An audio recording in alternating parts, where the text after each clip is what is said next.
Hello বন্ধুরা, good morning. কেমন আছো সবাই? আসলে সবাই ভালো আছো। আমি অনেক ভালো আছি। তো আজকে একটু লেট করে উঠছি ঘুমের থেকে। তো এখানে চলে আসছি মরিচ তুলতে। মরিচ নাই ঘরের মধ্যে, গাছটাই মরে গেছে। তো দেখো, এটা আমরা ফুল বাগান কও আর ক্ষেত কও সবটাই। তো এই দেখো, আমার শ্বশুরমশাই এখানে বেগুন গাছ লাগাইছে, এখানে মাইরা মরিচ এগুলাই লাগাইছে। তো কেমন লাগলো একটু কমেন্ট করে জানাও। আমার কাছে তো বাও বাও লাগতেছে। আজকের ওয়েদারটাও খুবই সুন্দর।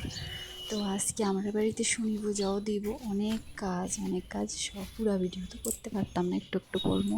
ভালো লাগলে কমেন্ট করে জানাই। এই দেখো আমার অবস্থা। ইস, এইতটুকুই মরিচ তুলছি, বেশি নাই। আজকের ওয়েদারটা জাস্ট বাও। বাট সন্ধ্যার সময় এমন বৃষ্টি আইব, পূজাটাই দিতে কষ্ট হইব। ঘরের মধ্যেই পূজাটা দিতে লাগবো। এখানে মাছ ঢেলাইতেছি। আর এখানে আমার দিদি শাশুড়ি দেখো আমারে সবজি কাটটা দিতে আছে, আমার খুব হেল্প করে। তো আমার রান্না বাড়া শেষ, আমি ঘরটা গুছাই লাইছি।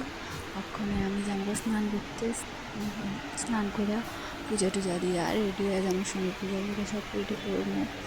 তো আজকে অক্ষণে বৃষ্টি নাই, বাট সন্ধ্যার সময় প্রচণ্ড বৃষ্টি। এই দেখো, শনি পূজা ঘরের মধ্যেই করতে লাগছে। তো ভালো লাগলে ভিডিওটা লাইক কমেন্ট করো। আর ভালো লাগলেও করো, না ভালো লাগলেও করো। তো আজকের মতো এতটুকুই, টাটা। ভালো লাগলে ভিডিওটা করলে আরও ভিডিও করতে ভালো